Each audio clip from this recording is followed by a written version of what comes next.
그날 저는 제 두 눈을 의심했습니다. 15살짜리 소년이 군중 앞에 무릎 꿇려 있었습니다. 볼에 아직 여드름이 남아 있었고 신발은 헐어 있었습니다. 그의 옆에는 흐느끼는 어머니가 붙잡혀 있었고 아버지는 고개를 푹 숙이고 있었습니다.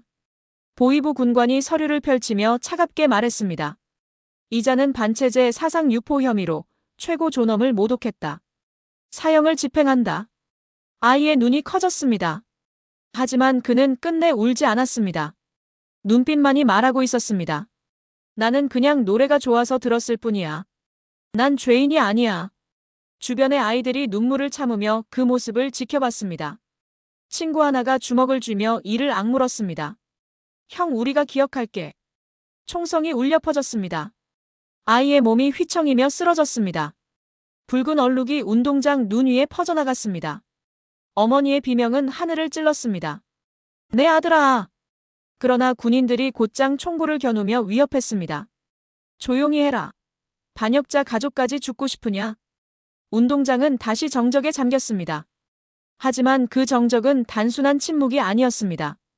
분노와 공포, 그리고 설명할 수 없는 무언가가 자라나는 순간이었습니다. 이 모든 것의 배경은 김정은의 공포였습니다.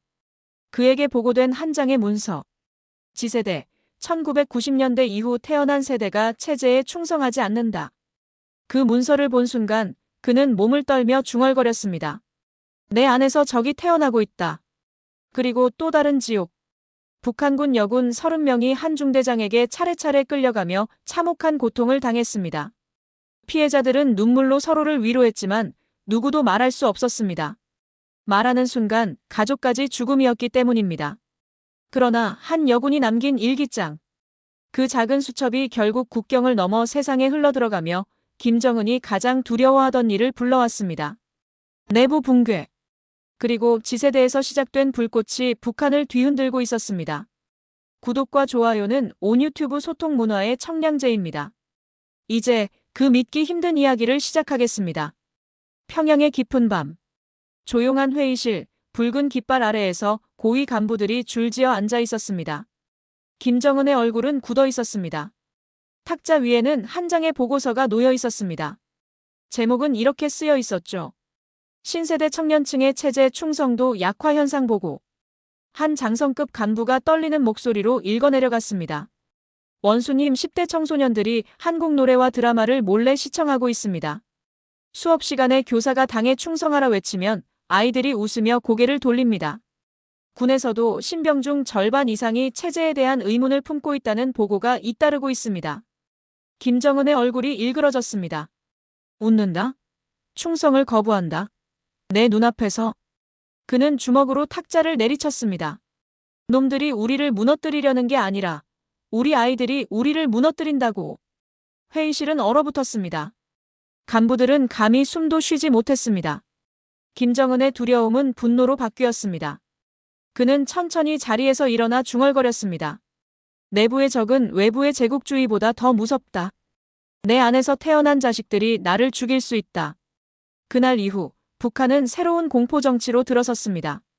단순히 남한 방송을 본 학생, 외국 음악을 흥얼거린 청년은 반체제 사상범으로 분류됐습니다. 그리고 그 대가는 죽음이었습니다. 북한군 여군 숙소, 밤마다 들려오는 발자국 소리는 공포의 신호였습니다. 오늘은 내 차례다. 중대장의 목소리가 울리면 숙소 안은 숨죽인 울음으로 가득 찼습니다. 20살도 되지 않은 소녀들이 침대 끝을 붙잡고 떨고 있었습니다. 누군가는 이불을 뒤집어 쓰고 기도했고 누군가는 손을 잡고 서로의 체온에 의지했습니다. 처음 불려간 아이는 울부짖으며 저항했습니다. 제발 안 됩니다. 그러나 돌아온 것은 군화발과 주먹이었습니다. 눈두덩이 부어오른 채로 돌아온 그녀는 한마디도 하지 못했습니다. 다만 흐느끼며 속삭였죠. 살려달라고 해도 아무 소용없어. 그날 이후 매일 밤 새로운 이름이 불렸습니다. 30명의 소녀들이 차례로 지옥을 겪었습니다. 어느 날 피해자 중 한 명이 작은 수첩을 꺼냈습니다. 떨리는 손으로 글씨를 적기 시작했습니다. 오늘도 중대장이 날 불렀다. 더는 숨이 막혀 살 수가 없다. 하지만 기록해야 한다. 동료들이 달려와 속삭였습니다. 미쳤어? 들키면 내 목숨이 끝장이야. 그러나 그녀는 고개를 저었습니다. 내가 죽더라도 누군가는 알아야 해. 세상이 우리를 잊으면 안 돼. 그녀의 눈에는 두려움보다 더 큰 결의가 담겨 있었습니다. 그날 작은 일기장은 탄생했고 그것은 훗날 세상을 뒤흔드는 증거가 됩니다. 총살을 목격한 청년들의 얼굴은 창백했습니다. 밤이 되어도 눈을 감을 수 없었습니다. 눈을 감으면 운동장에 쓰러진 친구의 모습이 떠올랐기 때문입니다. 어느 날 밤 5명의 소년이 허름한 집에 모였습니다. 창문은 낡은 천으로 가려져 있었고 방 안은 호롱불 하나만이 희미하게 흔들리고 있었습니다. 우리가 잘못한 게 뭐야? 첫째 소년이 이를 악물며 말했습니다. 노래를 들었다는 이유로 총살이라니 말이 안 돼. 다른 아이가 주머니에서 낡은 USB를 꺼냈습니다. 이걸 봐. USB를 꽂자 화면 속에는 한국의 예능 프로그램이 흘러나왔습니다. 자유롭게 웃고 떠드는 청년들, 다정하게 노래하는 가수들. 소년들은 충격에 빠졌습니다. 저긴 운내 우리랑 같은 나이인데. 저 사람들은 왜 저렇게 자유롭지? 공포와 부러움이 동시에 마음속에서 뒤섞였습니다. 한 소년이 중얼거렸습니다. 두만강만 건너면 돼. 자유가 기다려. 그러자 또 다른 소년이 고개를 저었습니다. 아니, 도망치는 것만이 답은 아니야. 우리가 해야 해. 우리가 변화를 만들어야 해. 방 안 공기는 무겁게 가라앉았지만 그 순간 그들의 눈빛은 달라졌습니다. 공포가 아닌 작은 불꽃이 피어오르고 있었던 것입니다. 그들은 서로의 손을 맞잡았습니다. 차가운 손이었지만 그 안에서 희망이 느껴졌습니다. 우리가 기억하자. 우리가 시작하자. 그날 밤 그들의 속삭임은 김정은이 가장 두려워하던 씨앗이 되었습니다. 북한군 여군 숙소 깊은 밤. 창문 틈으로 바람이 스며들어 얇은 담요가 흔들리고 있었습니다. 군인들의 발소리가 멀어지고 간신히 정적이 찾아왔을 때 한 소녀가 작은 촛불을 켰습니다. 그녀의 손은 미세하게 떨리고 있었고 마른 입술을 깨물며 연필을 잡았습니다. 오늘도 중대장이 날 불렀다. 수첩 위에 적히는 글자는 삐뚤삐뚤했지만 절규처럼 날카로웠습니다. 나는 울었고 그는 웃었다. 이 나라는 왜 우리를 이렇게 짓밟는가? 그녀는 글을 쓰다 말고 펜을 내려놓고 한참을 울었습니다. 눈물이 종이 위에 떨어져 번졌습니다. 그 순간 옆자리에서 동료가 몸을 일으켰습니다. 너 뭐 하는 거야? 미쳤어? 그녀는 황급히 수첩을 감췄지만 동료의 눈은 이미 그것을 보았습니다. 이거 들키면 내 목숨뿐 아니라 우리 모두 끝장이야. 속삭임이었지만 목소리에는 분노와 두려움이 뒤섞여 있었습니다. 그녀는 눈물을 닦으며 조용히 말했습니다. 내가 죽더라도 누군가는 알아야 해. 세상에 이 지옥이 있다는 걸. 동료는 잠시 말을 잇지 못했습니다. 결국 그녀 옆에 앉아 떨리는 손으로 수첩을 넘겨보았습니다. 거기엔 고통, 절망, 그리고 치욕이 빼곡히 적혀 있었습니다. 한 장, 또 한 장을 넘길수록 동료의 눈에서 눈물이 흘러내렸습니다. 내가 겪은 것도 여기에 적어줘. 그녀는 떨리는 목소리로 속삭였습니다. 그날 이후 수첩은 단순히 한 사람의 기록이 아니었습니다. 피해자들의 집단적인 증언이 되어갔습니다. 며칠 뒤 3명의 여군이 밤에 몰래 모였습니다. 작은 촛불 앞에 둘러앉아 서로의 이야기를 털어놓기 시작했습니다. 첫째가 말했습니다. 그날 그는 내 팔을 붙잡고 강제로. 말을 잇지 못하고 울음을 터뜨렸습니다.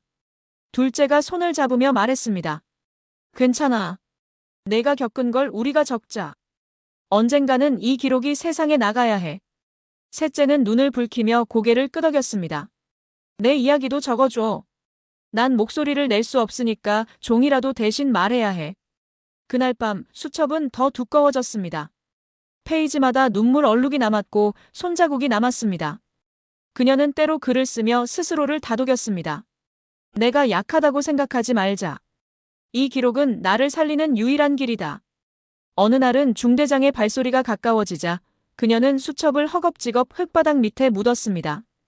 가슴은 쿵쾅거렸고 손끝이 얼얼했습니다. 다행히 그날 밤은 무사히 넘어갔습니다. 그러나 두려움은 항상 그녀와 함께였습니다. 만약 걸리면 내가 쓴 글 때문에 모두 죽을 수 있어. 하지만 동시에 희망도 있었습니다. 이 기록이 세상 밖으로 나가면 누군가는 우리를 기억해 줄 거야. 며칠 후 숙소 안에 모인 여군들은 수첩을 둘러싸고 앉았습니다. 그들은 서로를 바라보며 떨리는 목소리로 결의를 다졌습니다. 이 기록은 언젠가 반드시 세상 밖으로 나가야 해. 우리가 목숨을 잃더라도 진실만은 남아야 해.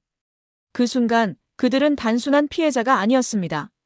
진실을 남기려는 증언자, 그리고 역사의 증인이 되고 있었습니다. 그 수첩은 아직 낡은 천으로 감싸져 침대 밑 깊숙이 숨겨져 있었습니다. 누구도 알지 못했습니다. 이 작은 종이가 훗날 북한을 뒤흔드는 폭탄이 될 줄은요. 장마당 구석, 낡은 천막 아래. 추운 겨울바람이 틈새로 불어오자 모여있던 사람들은 옷깃을 더 여몄습니다. 겉으로는 감자와 옥수수를 흥정하는 것처럼 보였지만 실은 서로의 귀 속에 은밀한 소문을 흘리고 있었습니다. 들었어?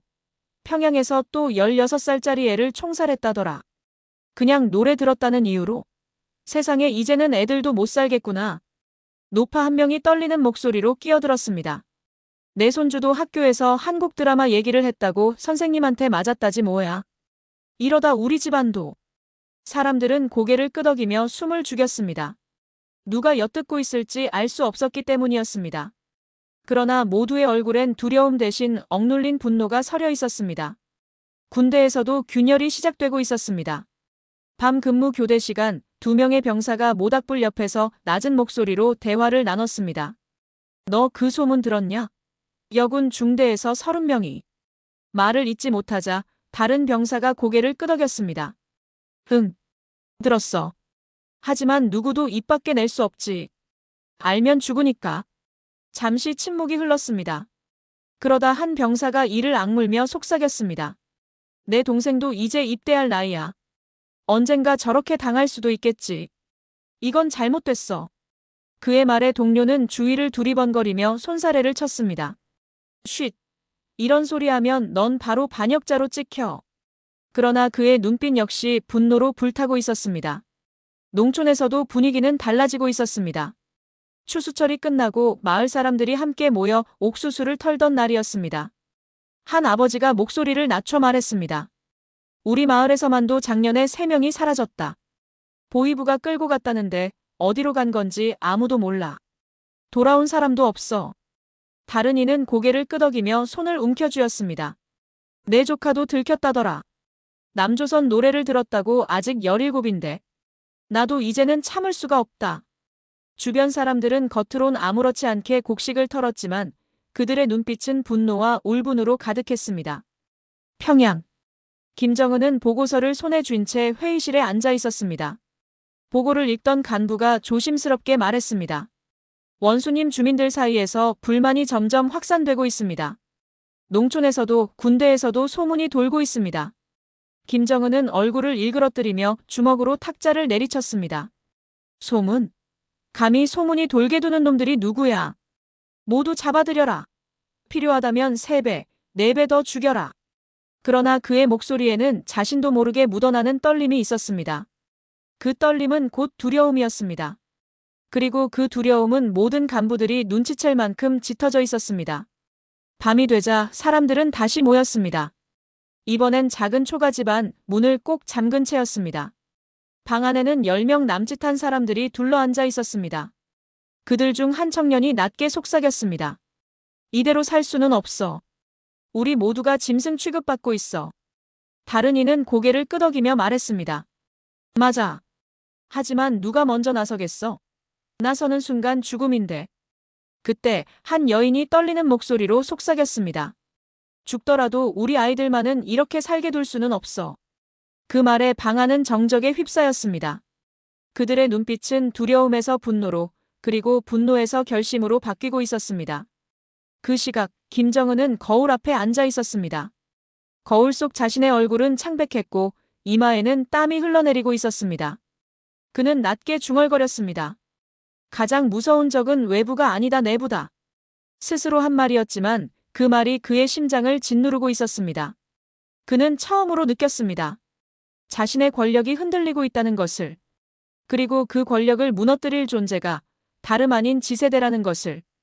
깊은 밤, 어둠에 휩싸인 국경마을.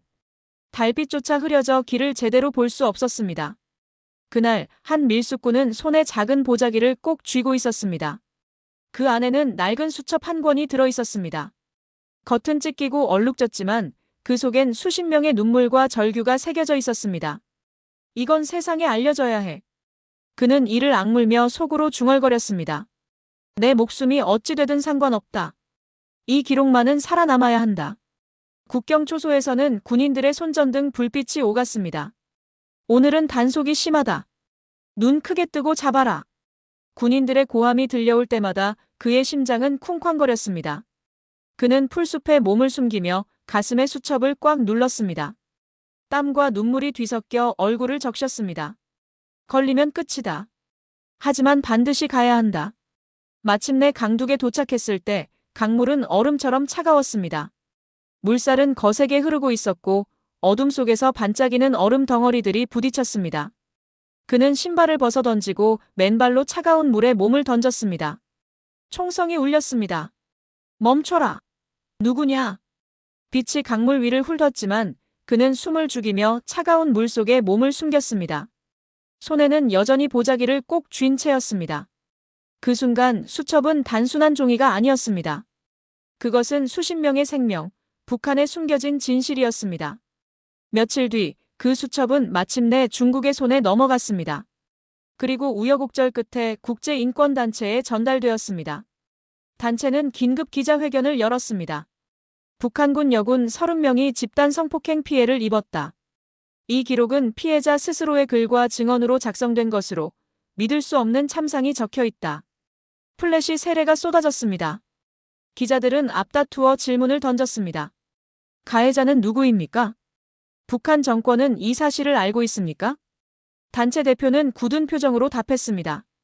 이건 단순한 범죄가 아닙니다. 체제가 만들어낸 구조적인 폭력입니다. 전 세계 언론이 일제히 보도했습니다.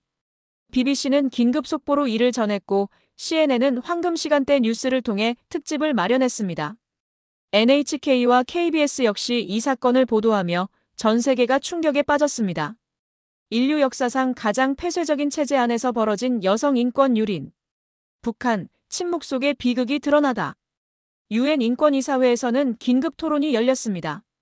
각국 대표들이 연단에 올라 북한의 범죄를 규탄했습니다. 어떤 대표는 울먹이며 말했습니다. 우리는 피해자들의 목소리를 잊지 말아야 합니다. 이 기록은 단순한 일기가 아니라 인간의 절규입니다. 북한 내부에도 이 소식은 빠르게 퍼져나갔습니다.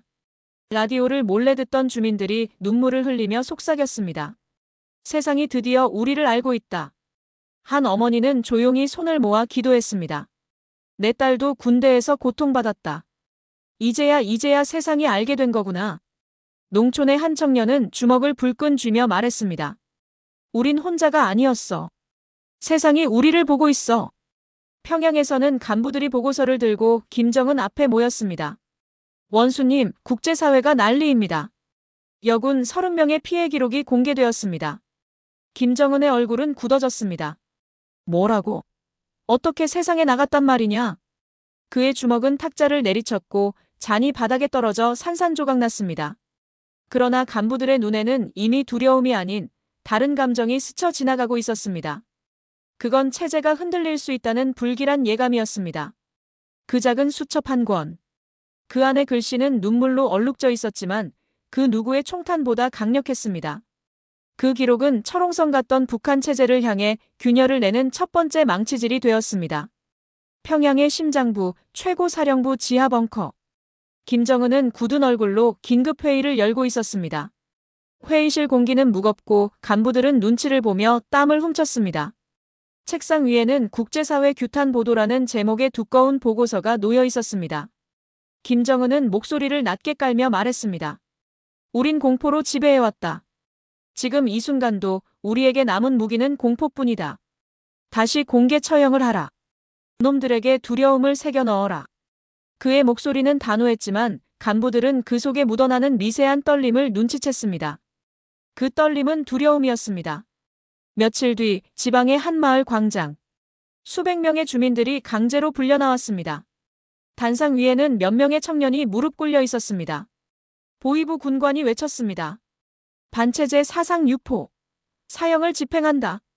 군중은 숨을 죽였습니다. 그러나 이번엔 달랐습니다. 청년들의 가족이 앞줄에서 울부짖으며 뛰어나왔습니다. 우리 아이는 죄가 없다. 그냥 드라마를 봤을 뿐이다. 군인들이 밀쳐냈지만 군중 속에서 누군가 외쳤습니다. 맞다. 이게 무슨 죄란 말이냐. 다른 이가 뒤따랐습니다. 더는 못 참겠다. 우리를 짐승 취급하지 마라. 군중의 웅성거림은 점점 커졌고 보위부 군관의 얼굴이 굳어졌습니다. 그 순간 총살을 집행해야 할 군인들조차 망설였습니다. 한 병사가 총구를 내리지 못하고 중얼거렸습니다. 내 동생도 전하이인데 어떻게 쏘란 말이냐. 옆에 상관이 윽박질렀습니다. 쏴라. 명령이다. 하지만 병사는 고개를 저었습니다. 못하겠습니다. 그 순간 광장은 얼어붙었습니다. 그리고 곧 군중의 분노가 폭발했습니다. 우린 더 이상 두려워하지 않는다. 아이들을 죽이는 체제는 무너져야 한다. 사람들의 목소리는 공포를 뚫고 터져나왔습니다. 군중은 단상을 향해 돌을 던지기 시작했습니다. 보위부 군관들이 당황해 총을 쐈지만 이번에는 주민들이 도망치지 않았습니다. 오히려 돌과 막대기를 들고 맞섰습니다. 군대 안에서도 균열은 커지고 있었습니다. 총을 든 병사들 중 일부는 주민을 향해 총을 겨누지 않았습니다. 오히려 상관을 향해 총구를 돌렸습니다. 이제 그만두자. 우린 같은 백성이야. 총성이 울렸습니다. 이번엔 주민을 향한 발포가 아니라 상관을 향한 반란의 총성이었습니다. 그 시각 평양의 김정은은 보고를 받고 있었습니다. 간부가 떨리는 목소리로 말했습니다. 원수님, 군 내부에서 불복종 사태가 벌어지고 있습니다. 주민들도 두려워하지 않고 저항하고 있습니다. 김정은의 얼굴은 창백해졌습니다. 말도 안 돼. 공포가 무너지다니. 그는 의자에 주저앉아 중얼거렸습니다. 내가 가장 두려워하던 게 결국 현실이 되었구나. 마을 광장에서는 여전히 불꽃이 타오르고 있었습니다. 사람들은 서로 손을 잡고 눈물과 분노로 외쳤습니다. 이제는 우리가 세상을 바꿀 때다. 그 순간 그들은 더 이상 침묵하는 희생자가 아니었습니다. 분노와 희망을 품은 주체가 되었고 그들의 목소리는 메아리처럼 퍼져나갔습니다. 북한의 하늘은 여전히 어둡고 철조망은 여전히 높았습니다. 그러나 그날 이후 두려움만으로 유지되던 체제는 균열을 감출 수 없게 되었습니다. 어둠 속에서도 지세대의 불꽃은 꺼지지 않았습니다. 그리고 지도자의 두려움은 끝내 그 체제를 무너뜨리는 씨앗이 되었습니다.